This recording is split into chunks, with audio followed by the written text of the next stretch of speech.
I'm proud of what we accomplished. I did leave that experience thinking I can do anything comedically. I'm like, if I can do this, if I can make this remotely funny, I can do anything.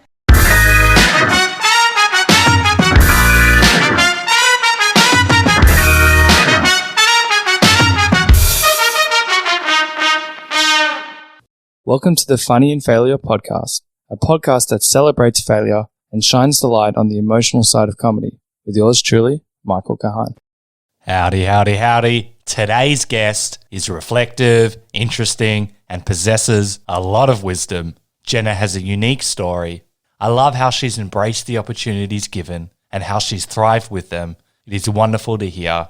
And how some of the opportunities occurred is crazy to hear. Also, her show, Indefensible, where she interviews people, was absolutely groundbreaking and was really fascinating to hear from her side. Also, read the ethics and the morality of it all. Overall, this is a great, engaging chat. I love it, and I think you will too. Before we get into it, Jena has some shows out. If you're in Edinburgh for the Fringe, check them out before they sell out. Links are in the episode notes. Okay, let's get into it. Jena Friedman is an Academy Award-nominated writer, comedian, and creator behind critically acclaimed series such as True Crime Story, Indefensible, Soft Focus, and also the co-writer of BORAT 2, which also garnered her an Oscar nomination. Her writing credits include Netflix's Nobody Wants This, ABC's The Conners, and she also served as a field producer for The Daily Show with Jon Stewart, and was also a writer for The Late Show with David Letterman, a contributing writer to The New Yorker. Jena's best-selling debut book, Not Funny, Essays on Life, Comedy, Culture, etc., was published in 2023. She's also appeared on The Late Show with Stephen Colbert, Conan, The Nightly Show with Larry Wilmore, and the Sundance hit film Palm Springs. Her first stand-up special, An Edinburgh Show, was named one of the top 10 comedy specials by Pace magazine in 2016, and her sold-out follow-up, Miscarriage of Justice, was critically acclaimed. Her 2022 show, Lady Killer, was ranked number 2 in Decider's 10 Best Stand-Up Specials of 2022. So as you can imagine, we dive deep and we cover a lot, and we chat about her new comedy shows in Edinburgh, fake copies of her book, Not Playing the Game, John McAfee, Grief, Writing for Roseanne, working on Jon Stewart, life-changing moments from Conan, being kicked out of improv, working on Borat 2, plus plenty more. Before we get into this epic chat, in case you aren't aware, the videos are now available on YouTube under Michael Kahan. That's Kahan with a K, unless you're listening to it already. I'll still be posting snippets of these chats on Instagram under Funny in Failure, so check them out if you want to stay in the loop for upcoming episodes, or you want to ask a guest a question. I'd also love it if you would share the podcast or share your takeaways from the chat. It really motivates me, helps the podcast grow, and ensures I can lock in amazing guests like this one. And just as a final reminder, the podcast comes out at 3:30 Melbourne, Australian time, with the full video of the podcast to be released the following day. Okay, cool. Thank you. Let's get into it. I believe there are fake versions of your book. Is this a made you moment? Can you tell me about it? Oh yeah, I have a book. It's called Not Funny, and it is a series of essays, and there are multiple versions on Amazon that are totally fake AI versions of my book. AI? I mean, I'm assuming it's AI. I'm assuming I mean, actually, if someone wrote it, that is actually more endearing, that somebody would read my book and then do a book report. My book isn't selling that well for someone to justify the labor to write a copy, to like put the energy into writing a fake version of my book to sell on Amazon. Yeah. That is clearly fake. I don't see how that business model works. I would imagine it's just AI. When you first saw it, were you like shocked? Were you proud of yourself? You're like, wow. Or you're like, what is going on here? I mean, I had a lot going on around that time, so I was a little focused on other things.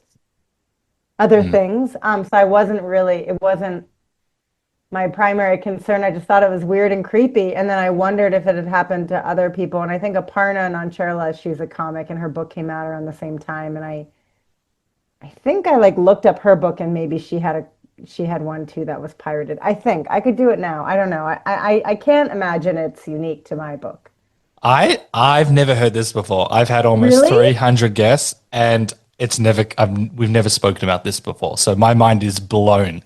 I think it's a There are great multiple accomplishment. versions. I know. I feel like now I feel like I've made it. There are like six. Oh, And I bought two or three of them because it's cool to have, and yeah. they all have different backstories about me. One said I won an Emmy. I've never won an Emmy. One said I'm from New Jersey, but it said I was from New York or something. I mean, like they have all these different backstories. Oh, It I feels very thought. chat GPT. I don't think a person wrote it. Okay, I've got so many more questions than I thought I would Me have on too. I this. have questions too. I have questions. And so, is it roughly similar, or is it like completely different? The two books you have. It's completely different. It's Is it completely like different. you were a journalist and then like a beekeeper who turned like No, lion I think tamer? it says that I'm a comedian, and some of them are I do feel like it's like someone trolling me. It's like a comedian who fights against injustice. I'm like, stop. That's Was just there? annoying. Okay, so when and do the hard covers or the paperbacks? I don't even know what the They're difference all is. paperback. They all look like self-published, but it definitely is computer generated.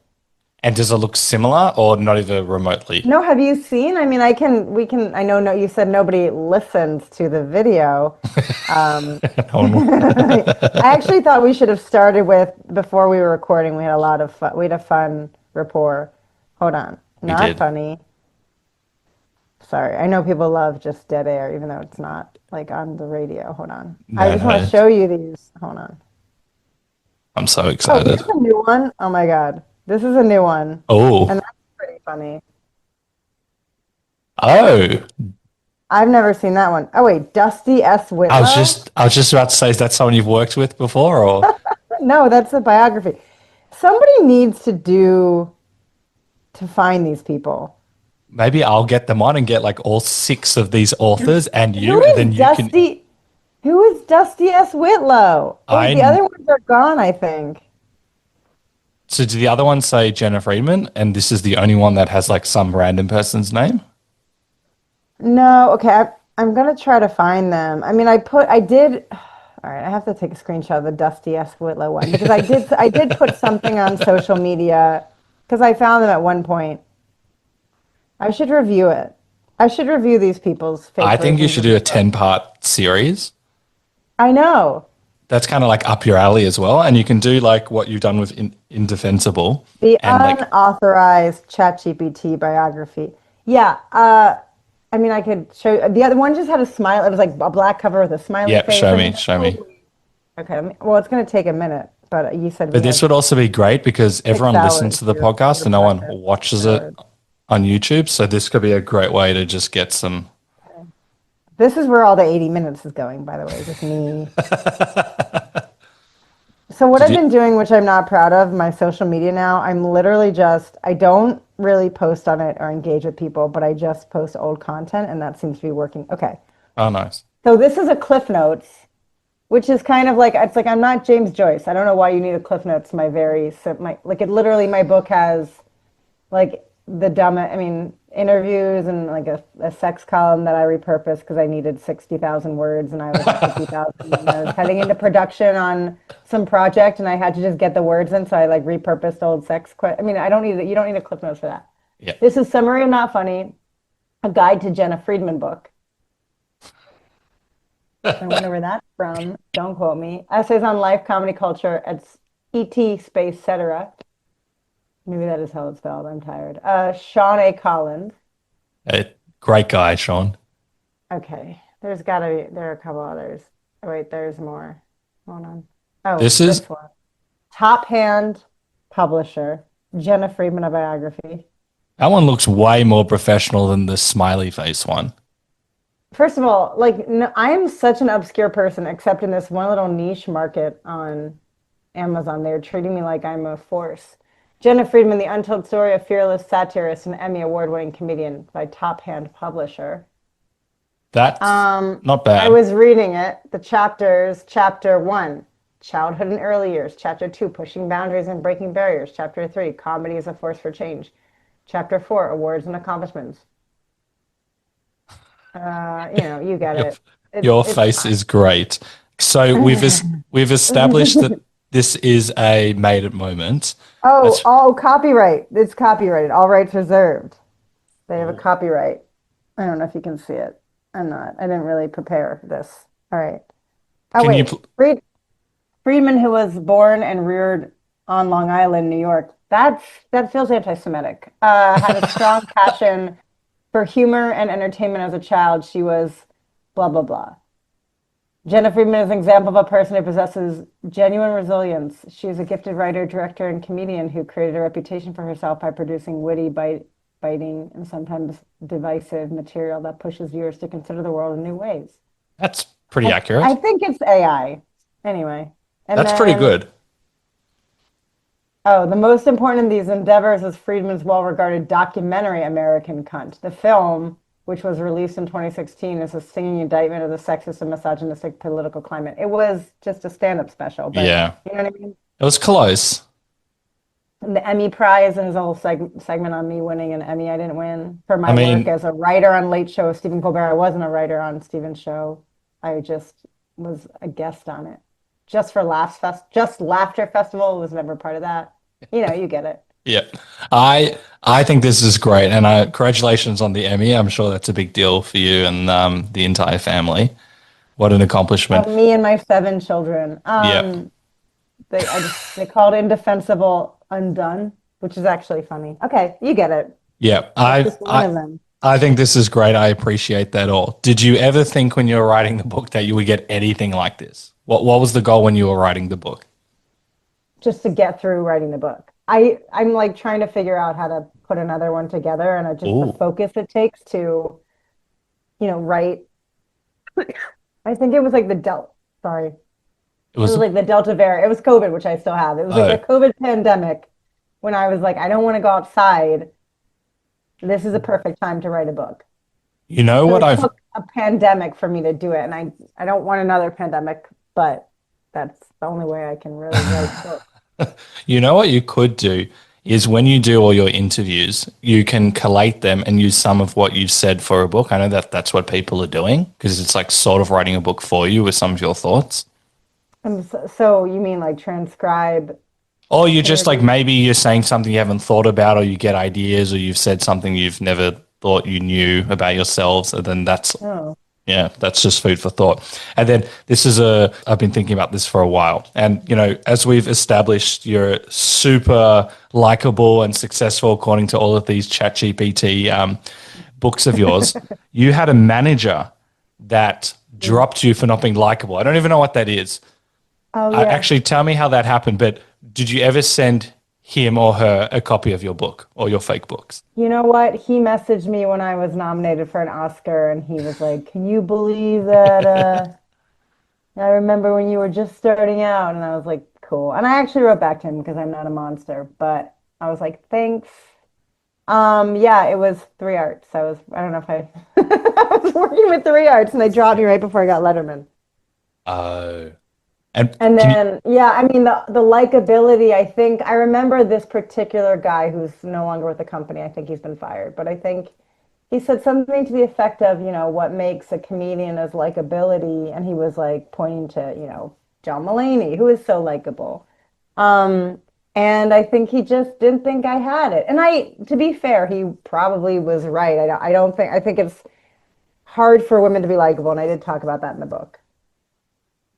I I've think it's hard for women because like women don't really like other women for the most part. I think it's hard it's just kind of, I hear what you're saying, but it's a bizarre concept in terms of likability. And I know, you talk about this, but like first of all, I think you are, especially the stand-up clips that I've seen as well, or well, especially I've just now. got, I mean, I'm so much older, I'm like, I've been doing comedy for over 15. I lie and say I've been doing it for 15 years. I've been doing it for like 20, and you just get so beaten down that you're like, I don't care. And I think that's really ultimately what likability is. But when you're young and like, when there was more hope for me, I think you're more threatening. I More think, hope. I'm just a mom. I'm like a withered old mom, and That's If I'm crazy. likable, it's because people are just kind of maybe they feel bad or they don't feel as threatened.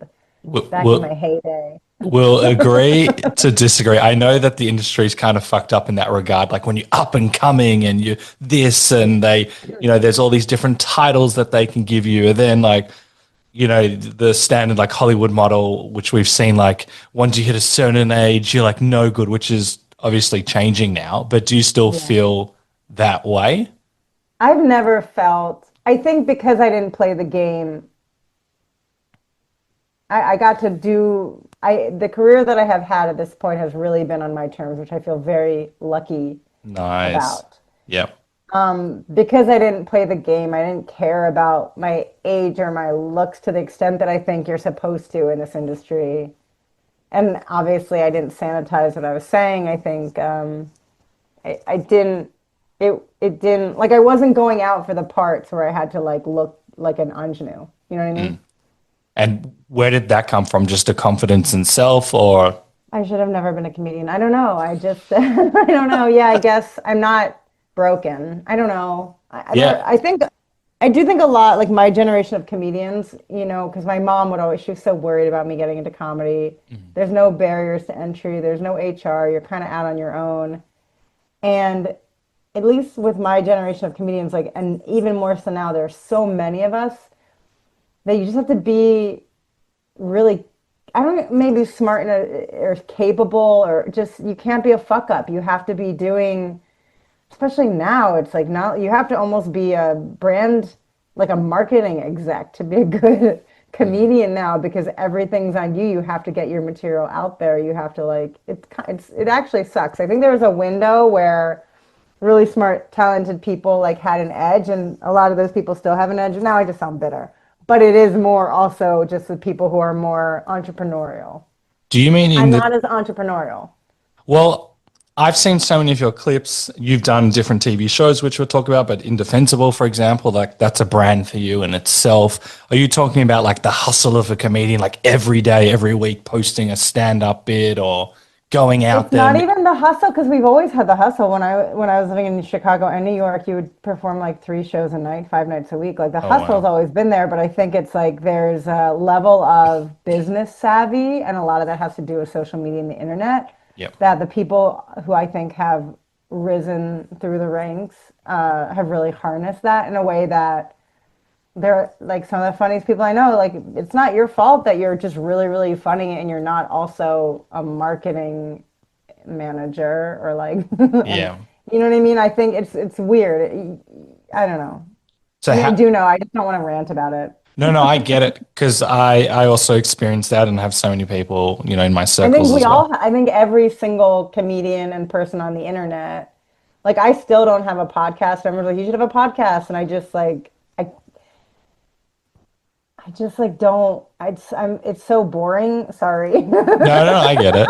I mean, Yeah, I but guess you have a lot of listeners, but to me, I'm like, I don't know the thought of I'm gonna maybe do it at some point, but I I remember in 2009 I was doing a festival overseas and Mark Maron was there, and it was cool. like just when he started his podcast and he had invited me on it. I actually just went on it a couple weeks ago and it was like a fine conversation Oh, starter. damn, I didn't hear that one. I didn't No, it see hasn't that. aired yet. It hasn't Oh, aired yet. It hasn't aired yet. But whatever, 2009, he had invited me to be on it. And I was like, oh, like your podcast in your hotel room. I've heard that one before. And I just yeah. like didn't go on it. But I finally did a couple weeks ago and I didn't bring that up. Um, but yeah, I remember the New Yorker had a cartoon that there's a line that said, somebody was sitting next to somebody else at a bar and they're like, I'm thinking about stopping a podcast, which I thought was so funny. And that was 2015. So I'm like, it's I crazy that get people keep doing this, but I I get guess it that works. podcast also very funny, and a lot of people have a podcast. Too many people have a podcast. Am I one of them? Who knows? But do you mean in terms of like doing too much? Because now the comedian, as you said, is not just a comedian. Maybe they're an actor. They're writing a book. They've got a podcast. They're doing skits. They're doing so many different things. Is That's that not what? what I mean, because Okay. that always kind of has been the thing. It's more you have to also be a promoter and you also have to be like a creative director in terms of like you're designing the posters, you're Gotcha. strategically figuring out which markets to advertise to, you're putting things online at a certain time to get the most hits, to get the most visibility, to get the most people in your audience. It's just a lot. It's just a lot more work. It used to kind of be like there, when it started, it was like Roseanne Barr did 5 minutes on late night and then ended up with a TV show. You know what I Yep. mean? And that obviously didn't happen to most people, but just the sheer number of comedians now and the fact that there are no gatekeepers for better or worse, and we're all just kind of in charge of our own. It's very empowering and freeing, but if you came up before this moment, it's kind of also annoying. Yeah, I understand what you're saying. What's the balance? Because there's all of that stuff, and it's a 24-hour job. What's the balance of having fun and doing all of this stuff? I mean, I'm not doing all of this stuff. Well, you're doing quite a bit of it. I am. I'm putting old stuff online, but I'm not like what I've been doing personally is I'm posting old clips. So I had somebody who had worked with a comedian I'm friends with wanted to work with me, and I didn't have a TikTok presence, and she was like, "You have all this content, we should just throw it on TikTok." And the first video that she put on TikTok got like 5 million views.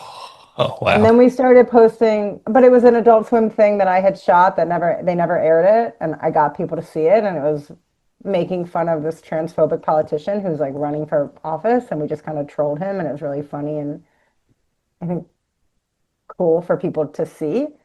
Was Um, that soft focus or was that a different show? yeah, that was a segment that Adult Swim never aired. And then I Oh, remember I put this bit that I had that went a little viral on Conan. I threw it up on TikTok, and it was the joke was like, I'm half man on my dad's side or whatever. It was this kind of segment that I did that went viral. And then somebody was like, she stole that from this comedian. And then I looked, and that comedian had like started doing comedy in 2002, 2022, and this bit was from 2018. And then somebody else was like, that comedian stole it. And I'm like, it could have just been parallel thought. I don't want to think that yeah, somebody yeah. stole it.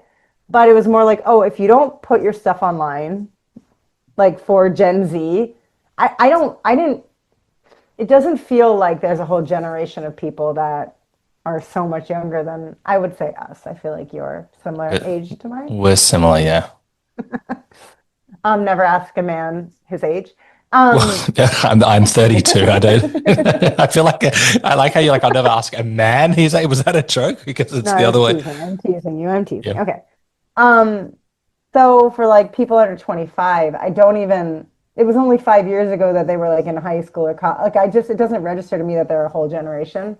Yeah. And so, yeah, I do need to show them my content so that I can keep touring and keep making a living doing this. Yeah. So I'm not active on the platforms, but I just put content out on the platforms. So that sounds like you're doing it right. It sounds like you've got the right balance for you. Yeah, I guess so. Yes. So we've established that for all the external noise, for you, you are doing what you need to do. Are you happy with what you're doing? I mean, I think our industry is really in flux right now. There are some projects I want to get off the ground. I'm closer to doing that, but Cool. it's really a weird time post writer strike. I mean, Hollywood writing, at least in this country and this industry, it really was a stable job. And I guess we're so privileged to have had that for so long. Um, but yeah, I mean, I wish Adult Swim still existed and I could make that show. I mean, but every project I've gotten to do, it doesn't seem like those, um, like everybody I worked with on those Adult Swim and AMC Plus, like most of the people are gone, and those shows went with them. So yeah, I'd love to do another like live action interview style show, but I don't know who's buying that right now. Okay. I also do screenwriting and I understand this. I almost moved to America during the writer's strike. I don't know how that would have worked for a potential TV show. And it's a crazy industry. You know, you might spend ages writing something and then maybe there's interest or no one has interest. The show might get made and then it doesn't get made. Or as you said, the segment was canceled. You have such a crazy career. And I will give a few examples. The Adult Swim show was your show. You do Indefensible. Roseanne, this is a crazy story. I don't know where we'll start. But is it not, it just blows my mind how one day you can kind of have a job and then the next day it's like gone and you don't know what you're going to do. Actually, maybe we'll start with Roseanne. We won't get into the whole Roseanne stuff, but I'll just give a brief story. I think Roseanne liked your stand up, asked you to be a writer in a show, and then the next day she's fired. So, like, what goes on in your mind during something like that? That blows my mind. With that particular show, it happened. The offer, I just moved out to LA. I'd never written on a network sitcom. The offer came in so quickly that it wasn't like I had, and I was so lucky because I know people work so hard for their first network writing job. I'd written on Letterman Yep. and I had worked at the Daily Show by this point. So I had my own career going. And I wasn't gunning for, I know in America we have a lot of gun analogy, Yep. phrases and analogies. And I wasn't, it wasn't my goal to write for a network sitcom.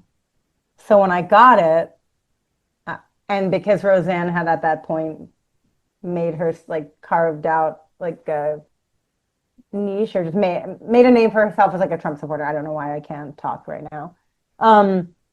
I thought it would be really interesting and challenging to write for her. I've always felt if you're not at the table, you're on the menu. And I thought it would be really cool to write for a Trump supporter and her non-Trump supporting family in that era, which was 2017. And so I watched the whole show, like the old show. And I mean, the show was so groundbreaking and anti-racist and really interesting what she was doing back in the 90s. And so I got really excited to write for her. And then the job evaporated as quickly as it happened. And I had cleared my schedule, so I was bummed. But then the show, it actually came back without her and became a different show. So, which wasn't the same. It was a good experience, but it wasn't the political show that I'd signed up for. But even just from like, clearing your schedule, first of all, that's crazy. And I'm sure you were going through so many different emotions. Like, is it going to happen? Is it not going to happen? You've moved to LA. That's already crazy. Like all of these things are going through your mind. Like, how did you stay grounded? And also, I don't want to get into the political side, but that was quite a political story at the time, dealing with what's going to happen. How did you remain grounded in that moment, if you did? I mean, I think I was already 10 years into my career, I think. Over 10. So you get so many setbacks that you just become immune to it. I ascribe to the power of negative thinking. If you'll never be disappointed and it kind of has shielded me from some heartbreak or disappointments. Ultimately the show happened and I got paid, and then you just save money because that's going to happen again. I have a feature that I wrote 12 years ago that we might actually get to make now. Oh, But we're not, I'm not that close, but I'm closer than I've been in a while. And it's just nice. another one of those things where you're like, okay, like I don't believe it until we've like finished shooting. But there's still an optimism because I've written one of my screenplays, I don't know, maybe 7 years ago. And every day there's still the optimism it's going to get made. So you still have that. I know you said you subscribed. Yeah. Well, while I was writing it, that story was so personal to me. And as I was writing it, I remember thinking, I just want this to get made. And I'm really enjoying the process of writing it. Cool. And however long this journey is, it'll always be like a thing I have until I make it. That's rare. A lot of people view like, But then you just, oh, No, sorry, you go I on. didn't interrupt. I was just going to say, like, a lot of people, like, if I don't get it made, it's not a success. But people rarely talk about the journey. Writing something is like an intimate journey with oneself, but you also learn and grow so much. It's so rewarding to put pen to paper. There's so many like highs and lows. To write a screenplay of whatever kind is a roller coaster of emotions. I love that attitude that you have. Well, that one in particular, I had a pretty bad breakup and it was just really cathartic, and I was able to find a funny way to talk about it. So it gave me a sense of control when I felt pretty bummed. and using humor. Yeah, it's always been my coping mechanism. So I hope we get to make that one. It's such a good script. And the I don't want to say too much about it because I just want to make it. But the person who's interested is like exactly who I want for it. So I just feel, I don't know. I've already said too much. But Well, that's on to awesome. your point of, you have to just be doing 1,000 things. Like I have friends who, my most successful friends have at least 10 projects going. 10 meaning in various stages of development that they have no guarantees on. You just kind of have to, it's exhausting, but you Yeah. have to keep moving because for every 10, maybe one is somewhat profitable.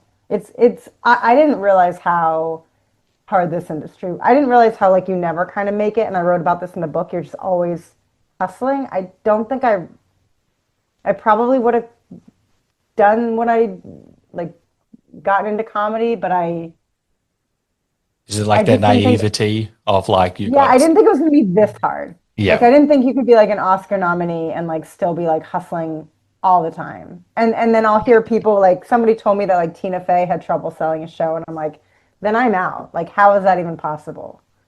So what's, I don't know, what was that last thing you said? No, everyone. I mean, you hear it from like every single, like direct, like Steven Soderbergh or like whoever's having a hard time getting something made, or Meryl Streep was attached and they couldn't, and you're like, what? I know. How is this industry? How is this happening? I think it's more now than ever potentially, but I only know now. I don't know what it was like. But when you look back at what you've been able to do, like for example, we'll talk about Indefensible as well, but even the Adult Swim show, like that's a show that you got up right. Did you like that's crazy that you know? Like do you look back and go like I Oh, actually I feel very lucky that we got to do that. I mean, I feel sad that people aren't getting that opportunity, but Adult Swim gave me money to make whatever I wanted. And it wasn't a lot of money, but it was enough. And we got to do exactly what we wanted to do. And I don't know oh, if that that's happened rare. again. I know, I know. I mean, I have stuff that I've like put online a little bit. Probably shouldn't, but everybody I worked with is gone, so nobody's flagged it. Yeah. But yeah, they didn't they kind of let me, there's one thing I wanted to do that was maybe unsafe. But other than that, they let me do, for the most part, they let me do Uh, whatever I wanted. unsafe in terms of like dangerous or the content. Dangerous. I mean, I don't even, we can cut this, right? I wanted to interview like a very famous uh, white supremacist in America who's like, yeah. And they were like, no. But I was like, but I have really good jokes. And they were like, no. You know, there's a guy, and I've had him on the podcast. He's a brilliant guy. He's kind of like our Sacha Baron Cohen, the Australian version before him. His name's John Safran. He's a Jewish guy as well. And he went to the KKK and he would interview them and he was trying to like figure out loopholes if his kid would be able to, join them. And it was like Right. groundbreaking stuff. If I can, I'll talk to you off air about it. Oh But yeah, send me. it Yeah, I need is to see it. unbelievable. And he's done the craziest thing. That's just one episode of like massive series. And It's also, sorry, I always interrupt. It's the I don't thing know. I do. I Yeah. hope you're okay with it. Yeah, I love it. Okay, because my mom, my sister, and I would always like talk and listen at the same time, and my husband's like, "That's a lie. No one can do that." But I just Yeah. sorry. No sorries. But the thing about the white supremacists, it's like you have to be really careful how you cover them. Like it was an interview I wanted to do, but I don't. I actually would cut this if that's okay. Like I don't want to say that out loud. The whole bit or just his name? His name. Yeah, yeah, Oh, yeah. Yeah, that's good. everyone's so crazy right now, but it was we really wrote the whole thing, and it was really really funny, kind of like the McAfee interview that I did, you have to be careful with anyone you give a platform to, because sometimes if you let people just air their opinions, it can become like a recruiting tool. So we were very thoughtful about it, down to like how we were gonna light him and just all of it. And you know, you yeah, I don't know. Maybe it was a network, maybe it was for the best that I didn't interview him. Um, but they did, other than like, things that were poking a kind of really scary bear. And I had like a naivete in like 2017 a little more than I do now, where I just was like, I can say Yeah. whatever I want and fuck with whoever I want. And now I'm just kind of retreating a little bit because it feels like an actually scary time. I've got so many questions, and I want to talk about John, what's his name, McAfee, and Indefensible. I know I keep on saying that, but I want to go back to Adult Swim because this I'm speaking like through me. You get this show, and the network's actually on your side, and they're letting you do what you want. Was that just like this rewarding experience? Like, what were you nervous, or was it just like this flow, and you're here to get the work? Like, what's that feeling like?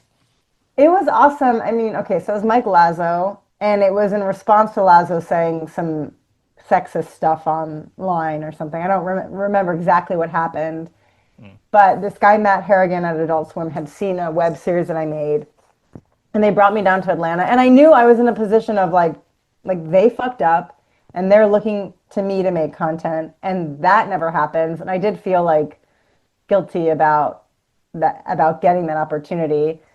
And the project they wanted me to make, I had this web series that was a woman falling in love with a serial killer, and Yeah. and I had seen this show called Million Dollar Extreme, which was this it was this the show is like so misogynistic, it's almost hard to believe. But in 2015, 16, ironic sexism and racism were rampant online, and I think people didn't really, the alt-right didn't exist yet, but this was like, I've had this theory and I've written about it, that this type of comedy was kind of like the gateway to the alt-right.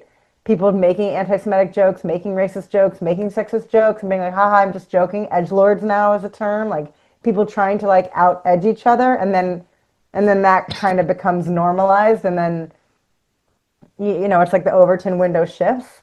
Yeah. But the sketches in this show, it would just be like a guy showing up and like shooting a woman in the face, and that would be like the punchline. Like it was pretty fucked up. And At so least do some comedy. There's no no, I punchline. know, no, I know. And then it was kind of like you could see that because like I loved Tim and Eric, and so it had like elements of kind of anti-comedy built in, but the soul of it was just, it looked like a comedy show set in an era where like Hitler had won. And I mean, I think the sketches, you can probably still find them online.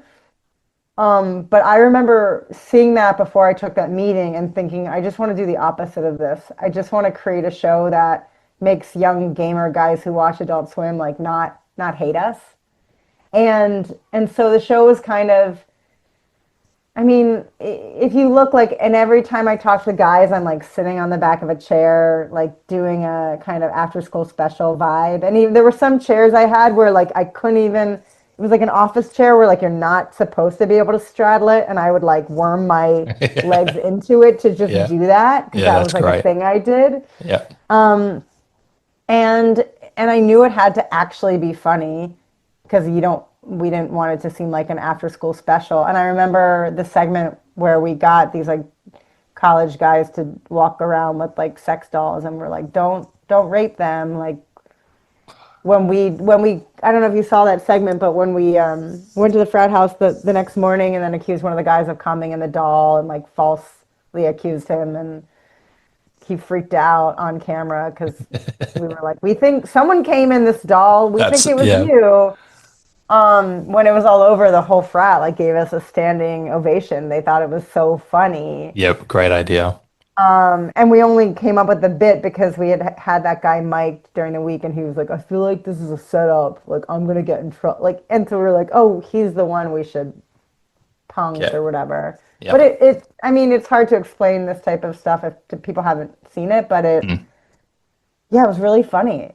I would get like sore from laughing so hard, or like That's trying the to get best past feeling. Yeah. Is that not the most rewarding thing ever? Like laughing like uncontrollably. That's why I do this.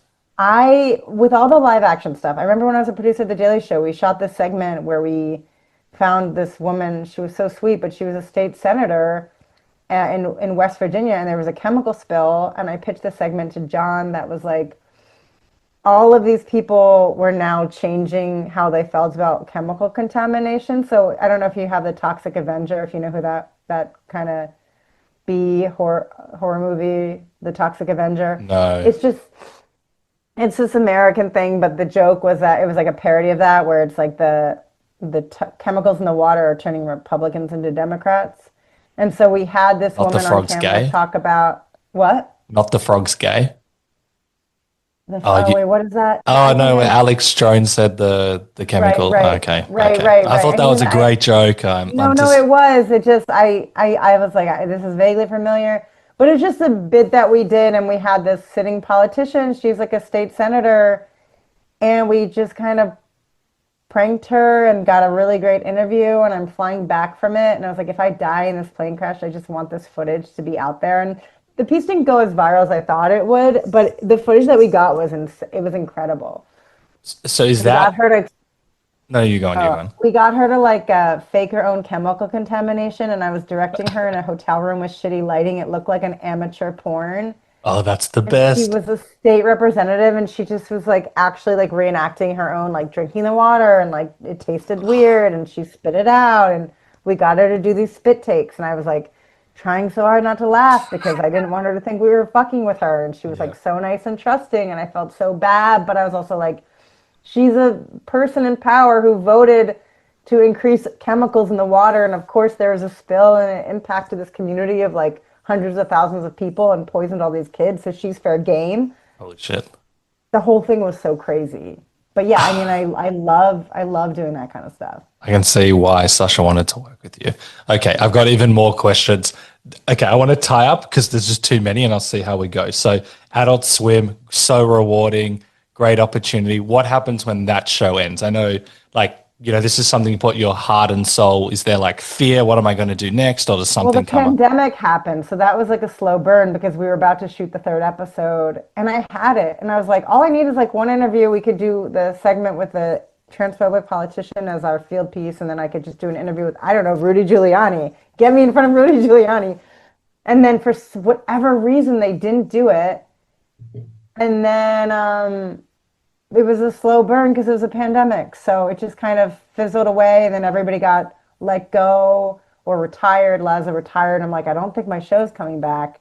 Yeah. And then, so yeah, I mean, it didn't happen like right away. I was never like told this isn't happening. I was just kind of like, okay, I don't think this is happening. But that can be sometimes the hardest, where you can Yeah. see it's like it's slowly going away. Like They do that. The same thing happened with Indefensible. They were like, they didn't tell me right away. They're like, we think it's gonna come back. And also, I mean, this is like another conversation, but my mom died when I was like in the middle of production on season 2 of Indefensible. So I was like, oh, I had a lot going on. Yeah. And I was pregnant. I was Oh, wow. Okay. Yeah. so I had a lot going on. So I wasn't like, oh, my show got canceled. Yeah. There's a maturity there despite all the chaos because it's something that you put your heart and soul in. Yeah. That's crazy. So I'm gonna just quickly skip through some things, just to build up to Indefensible. You go from David Letterman to Jon Stewart, and you become known as like a field producer. How did that come about? Was that something? Because it seems like that was a game changer for you.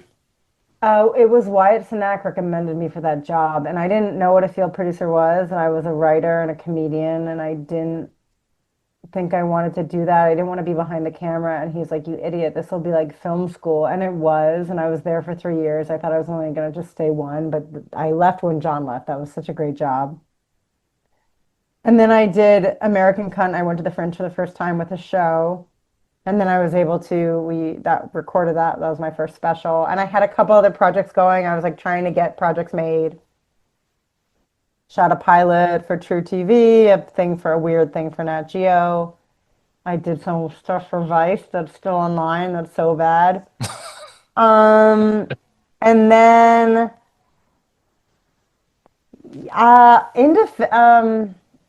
yeah, I guess when did Indefensible come about? Oh yeah, and then I leaned into stand up, and then I had But you were doing second- stand up before that, doing right? And stand-up. then, yeah, I started comedy doing improv and stand up. yeah, But so stand up was always this thing I kind of went back to when like other stuff wasn't happening. That's kind of the beauty of stand up. It's just like, for me at least, some people are full on stand ups, but for me, like right now, you know what I mean? I'm like, Well, I'm gonna like do one thing for me. I'm going to Edinburgh with this new hour. It's a different vibe than anything I've ever done. It's a lot more personal. I don't know how it's going to be received. I hope people like it. It's way out of my comfort zone. Oh, Maybe, or I don't know. But I'm doing it in Edinburgh, August 8th to the 25th, 4th. yeah. That's going to be in the episode notes below so people can Thank check it you. out. We've Yeah, got a, please. But like, yeah, so this was one of those moments and I was doing stand up and Conan was still having yes. stand ups on. And my first set got me basically that job with Roseanne. And then the second set on Conan got me indefensible. I was making fun of true crime, I was making fun of it. And then AMC Plus was like launching a whole new true crime initiative. And they were like, do you want to do this? And I was like, I don't think I can. I don't think you can ethically make a true crime show with a comedic element. It feels profane. And then the pandemic happened and I was out of work and I was like, I'll do anything. Sign me up. I'll figure it out. I've been thinking about this for a while. You know, we said at the start of the podcast how, like, you know, you do a late night set and your life changes, but that's happened kind of twice for you before.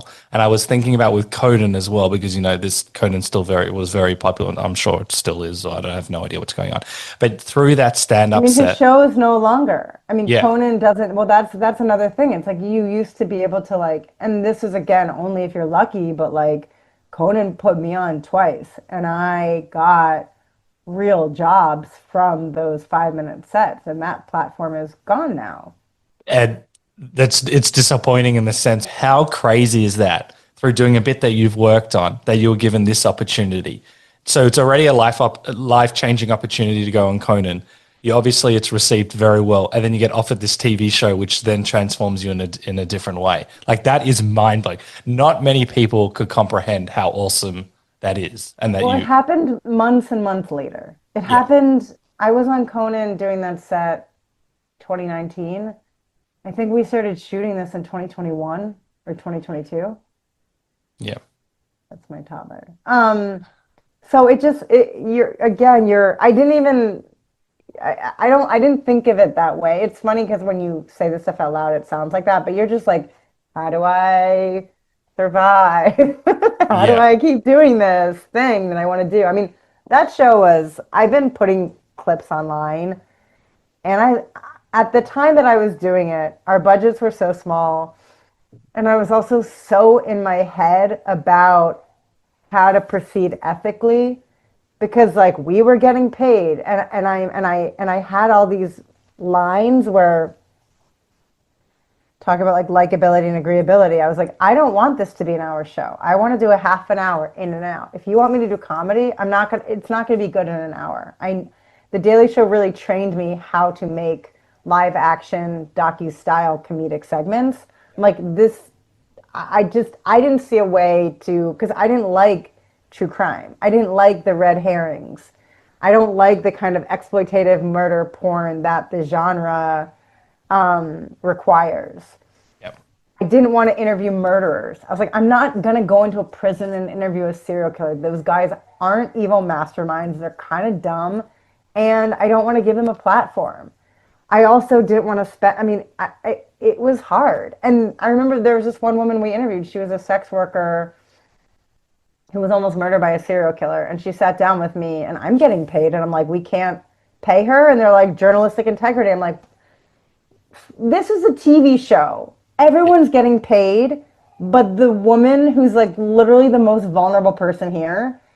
And so I found a way to pay her. We used her. I don't even know. I don't care if what I'm saying is whatever, but I was able to pay her because we used her photos from her Facebook and we paid her in archival material.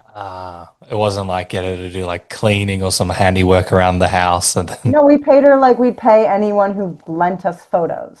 that's So I smart. was able to pay her, but I just felt sick to my stomach that I couldn't pay her. And then you can't pay an interview subject. You know, you can't set that precedent. So how do we pay this person? And I paid her. But that show was an ethical minefield at every turn. And then, so it was just, and then also the network made it so hard to find because we were the last 6 episodes. Another show was the first 6 episodes of this whole true crime franchise. They really weren't I mean, it was great that they gave me a show, but it was not set up for success. And then now that I'm putting the clips online and seeing how people are responding, it's sad that it really got buried and we didn't get to do. And also in this moment, I'm so ranty right now, but like it's so weird to be. We had an episode about junk science that I just started posting, and to think about the criminal justice system or the criminal legal system, whatever you want to call it, in the context of what's going on politically in America now, it's almost laughable because anything we were fighting for or trying to raise awareness about is like out the window. It's like we're not, I don't know when we're going to be inching towards a more equitable and just society anytime soon. I still feel, and I don't want to get into the political side. I don't think we ever, and you probably won't agree, so I'll change the subject after this. I feel like we never go backwards. The consciousness always expands. But anyway, that's my life-changing thought. Hold on. I'm living in Los Angeles right now where people are being racially profiled, even if they're US citizens. If they look Mexican, I'm putting that in quotes because what does that look like? But if they are brown people in LA and they're walking on the street at the wrong time, masked men who have been deputized by ICE are pulling them off the street and disappearing them. Not even making that up. I'm not speaking hyperbolically. People in America don't know what's going on in LA right now because it's not getting the national coverage that it should. But it's so insane. So yeah, I'd love to believe that the arc of the moral universe is long and it bends towards justice. But if you saw what was happening to undocumented people as well as documented people in Los Angeles right now, you might change your tune. It is the parallels to like 1930s Germany are so it's so eerily similar. It's crazy times. Yeah, like, Sorry. no, I just had to tell you because nobody knows what's going on. no, Even in I've like been America, following. people don't really see I how know. bad it is. I don't have So anything yeah, the smart to say. consciousness expands. Yeah, Yeah, man. yeah. I'll go and smoke some crystals. I just want to tie up a few things. But in terms from the indefensible side and like, playing these games in your head about the ethics and the morality of each thing, did you find like growth wise that you grew a lot as a person? Because you're doing things you don't necessarily want to do, but you're going back to yourself and being like, what can I do? How can I do better? Like, I think that's a really amazing thing that you would have gone through. I mean, that show was, I was sitting with families of victims, people who were wronged by the murder of their loved one and then wronged again by the outcome of a case. And so to be able to, I'll always remember this one person I spoke with, her grandmother was murdered. This And is crazy about the choking on the dicks. yeah, yeah. Her name is Ashley Andrade and her grandmother's Francisca Martinez. And she was murdered. It wasn't even, I mean, I know that I'm supposed to pretend to be impartial a little bit, but I'm a comedian, so I have a pass. But the killer sent text, I choked her, I choked Francisca to his friend. And he stayed with the body for 2 days. And then he like checked himself into like a mental hospital and called a lawyer. And the lawyer said that he thought she choked on his dick to justify the text of him saying, I choked her, I choked Francisca, Oh my to God. justify the statements he had made. And the Florida jury in like the time of a couple hours was like, I guess we have reasonable doubt. And so that case infuriated me. And so then everybody in the media just kind of slut shamed the grandma because you've got a choke on her dick and a grandma. And so this poor family was traumatized and then re-traumatized. And this guy is still dating, Robert Patterson is still dating in Florida, the killer. Wow. And So so because he was not convicted, and so yeah, so to be able to tell that story, I mean, it was scary again because the killer's still out there, but to be able to help these people, to tell the story and how a verdict like this happened, and everything down to like this guy had a history of domestic violence that wasn't allowed at trial, but the victim's sex toy was. That she had a sex toy in her drawer that was admissible in court, but his history of domestic violence wasn't. And we talked to a medical examiner who said there's no way, it is not easy to choke someone. And then, I don't know if you saw the piece, but that piece is online. I put it online for free if anyone wants to see it. I just have it upline. They're going to make me take it down, but I don't care. Yep. But he's talking about how it's not possible to die that way. It's not about being like a bad lover, like ha ha ha. But it's like what 12-year-old boys would like joke about, and like it's so absurd. I could see the marketing value behind it because it's just outrageous. Like it is so crazy. And then as a comedian, it's like how do you tell this story? Because it's like you could go for the dick joke, but you also can't. Like, how do you tell it with like pathos and humanity? And then also, how do you not make it an ad for the defense attorney? And so we brought it. I didn't want people watching to be like, oh, this is a great defense attorney. We also got this like woman who was a grizzled former prosecutor with the police department, and she was like, it's not rocket science. Everybody knows when a sex crime happens, you just discredit the victim. That's what you do. It doesn't take a genius. This is what they all do. And so it was a very thorny piece, and I feel like we executed it as well as we could. Cool. And the granddaughter, who now works in criminal justice, she appreciated it. And so being able, like, we're just comedians. I don't think you do change, not only you spreading that out, but also just to give, I don't know what the right word is, but more clarity or more, I forget what it is, but something to the family. I would like to think that, but, in this moment where we are politically, having worked in news comedy for the past decade or two, I'm like, I don't know if we're helping. But in this one case, on an individual level, I do know that we did give some form of, I don't know if it's closure, but just some form of reframing or some voice to these people who had been victimized, and that is something I just feel so lucky to have been able to do. That's amazing. And I'll just give a bit more context because I don't even know how to describe this. I've watched a little bit and I've heard you talk about it as well. But it's like true crime, but you're still you, but you interview in like, I don't know how to describe your style, but it's great. Do you want to just give a bit of a sentence or teaser? It's kind of like Daily Show. I mean, I was a field producer of the Daily Show, so it's like Daily Show style field pieces where obviously it's true crime and you're dealing with real people, so it's not like LOL. But my old boss, Tim Greenberg at the Daily Show, I brought him on to consult for the show because I really needed someone who really knew what they were doing to help out. And he said something to me that he was like, you don't actually have to be that funny. You're punching up, you're sticking to the man. You don't have to be, because I was like, is it funny? He's like, there was this moment where I was talking to this kid whose father was murdered in a gay panic case, allegedly. And it was so sad. And I couldn't even, I was at a point where I was just like crying all the time. So I had a PA make like a cardboard cutout of my face. Anytime I cried, I just like put up, it was the dumbest prop. But we were able to integrate into the show because like it worked in the scene, and the family was just like happy to be telling their story, happy to be talking to someone. And in those kinds of cases, like comedy kind of does disarm, even if you're not being funny. If they're like, oh, like you're trying to be funny, there's something weirdly humanizing and endearing about that. So the pressure is low in these kinds of stories, and it's like you're just getting the word out, you're trying your best, you're trying to do it in a way that's ethical. Like I also in that episode I didn't name the killer because one, he was my age and like is still out there, but also I just like, I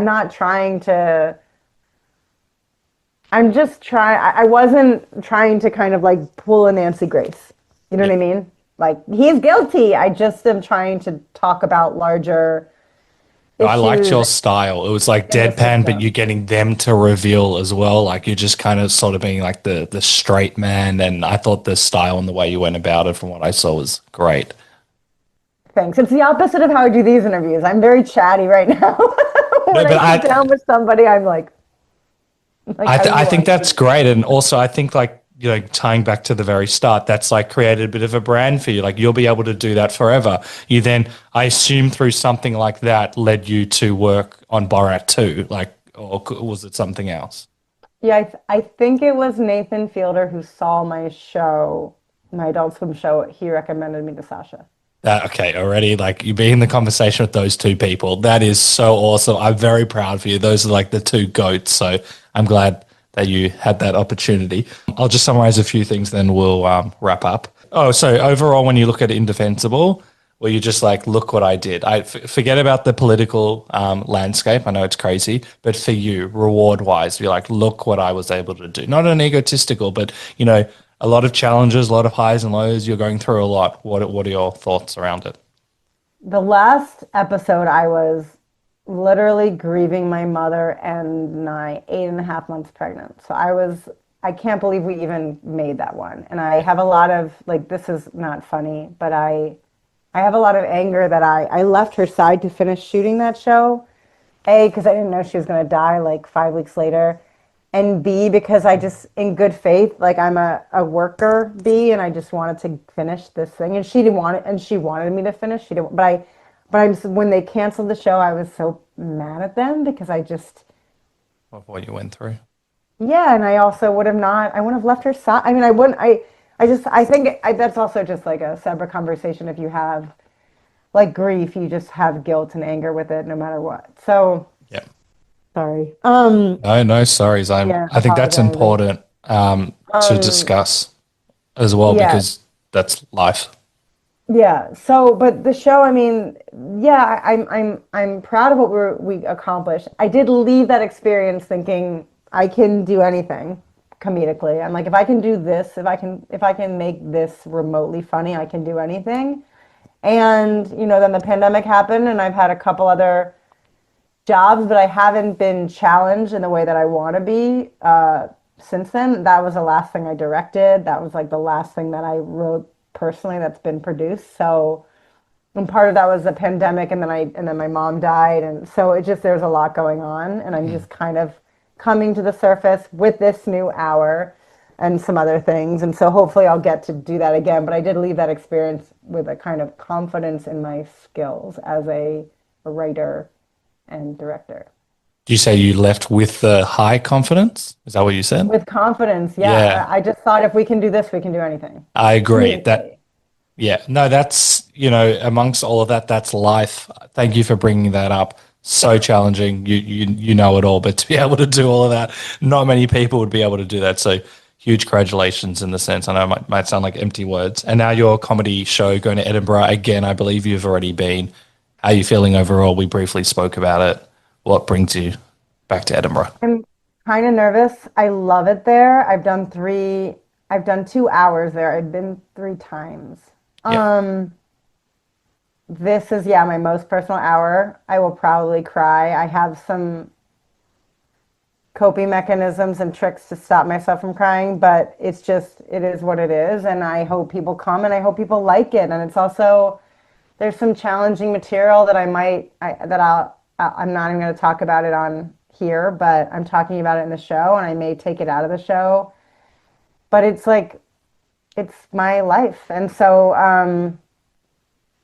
I hope it goes well. I hope people come. It's like a big room every day at 4:15 p.m.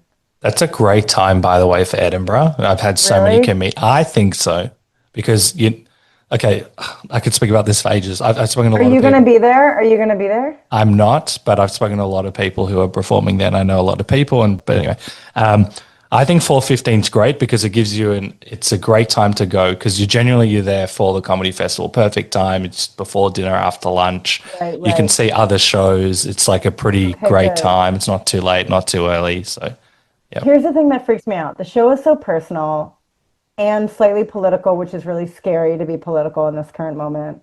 And you get these reviewers, and now I'm like, either you get no reviewers and you fade into obscurity, or you get some reviewers saying things. I just like, I'm not prepared for people to like eviscerate me on this show. Like my other shows have been like outwardly political, and I'm like doing jokes, and people like it or they don't.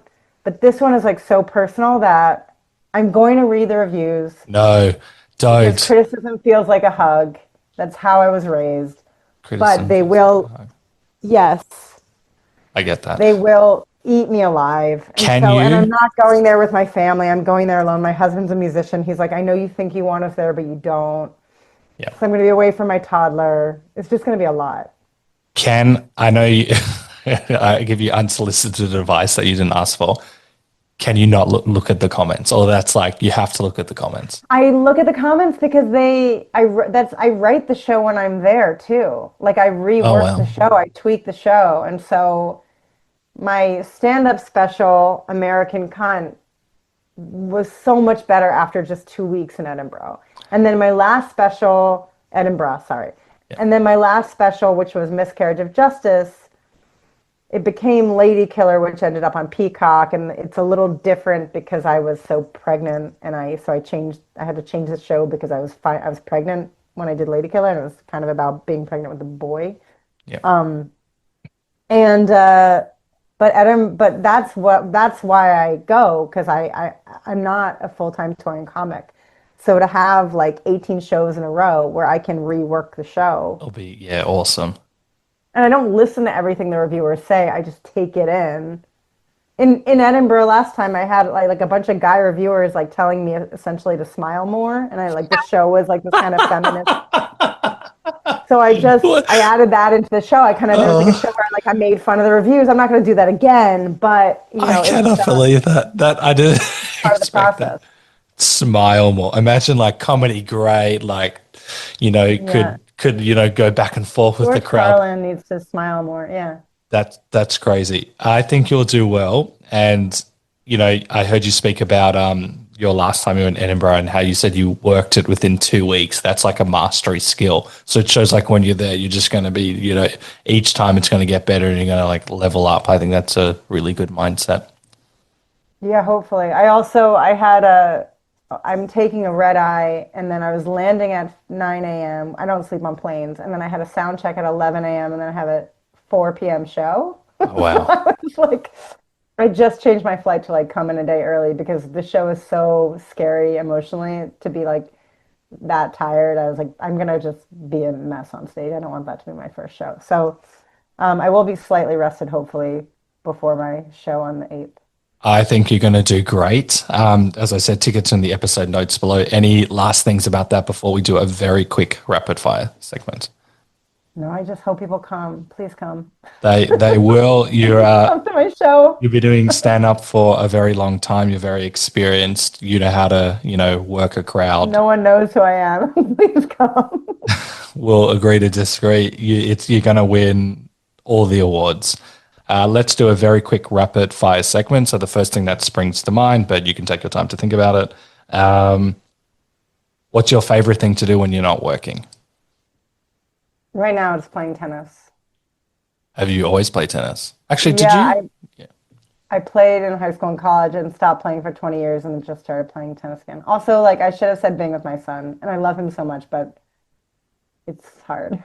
Yeah, I get it. And what does tennis do for you mentally? It just makes me, I don't really work out as much. I just don't work out, and it makes me, I'm like just getting back into it, and I have this like weird emotional connection with my mom because she always used to take me to play tennis, so I feel like she's on the court with me when I play. Oh, that's lovely. And it just also, I feel like I'm getting stronger again, and to get your game back, it just feels good. It'd be very It gets you out of rewarding. your head and into your body. Exactly. I'm not going to comment on these, but that's awesome. And I don't know how to word this question, but how does it feel to be blacklisted from improv? Oh, it was devastating at the time. Improv is like my rosebud. It was like my like first love, and it was devastating. Maybe we should give context, otherwise people are going to be like, what It's happened? fine. It's fine. Improv is like a cheesy thing people do now. It's before this was a punchline. I got into comedy. I wrote a book all about it, but I got into comedy through this improv school, and I just fell in love with it. And then I was a college student writing a paper on improv, and then the paper got out into the wild, and the head of the improv theater was upset about it, and so she just kind of blacklisted me. And then Absolutely I got correct. to stand up, and that's the saddest part about it. Yeah. But the saddest part is that you went into stand up. Yeah. We'll agree to disagree, but I love improv. I've done it for a few years. I think it's amazing. What is something you learned about collaborating with Sacha Baron Cohen? I'm not at liberty to say. I've signed all the NDAs. No, he's great. Sasha, I've never had anyone who's like yes anded, speaking of improv, ideas that are so insane. And I don't know who else would do that. Like even like I don't know who else would do that. I think about the period dance in Borat too. I can't believe he just was like so game, and then he just takes it to another level, and it's like that's like such a fun.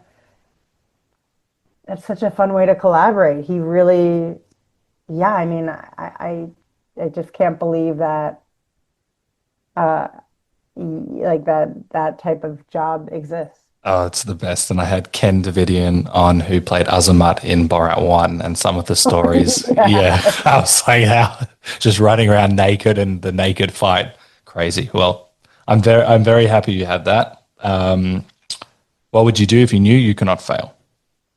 What I'm doing, I don't even think about that. I don't think about that. It's weird. These aren't as rapid as I think you want them to be, but No, I don't want anything. I think if I was afraid of failure, then I wouldn't have gone into this industry. Agreed. Great answer. And do you ever think about going back to management consulting? Yeah, now I do. Do you know anyone hiring? My brother's a management consultant. We live very different lives.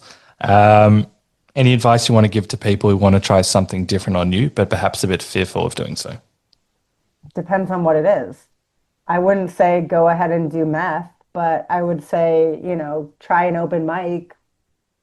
What do you have to lose if you do an open mic? If you do meth, probably a lot of teeth and all of the people you love. I heard math at the start, and I was like, You that's heard math. Methamphetamines. last question before I ask how people can follow you and keep up to date with you. What's the one question I should have asked you? I think you're doing great. Thank you. You're doing even better.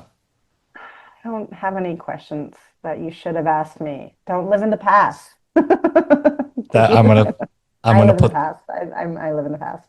Well, we'll agree to disagree because you've got a very forward-moving outlook and being able to look back at what you've done but still look ahead. I think that's amazing. Oh, actually, last question.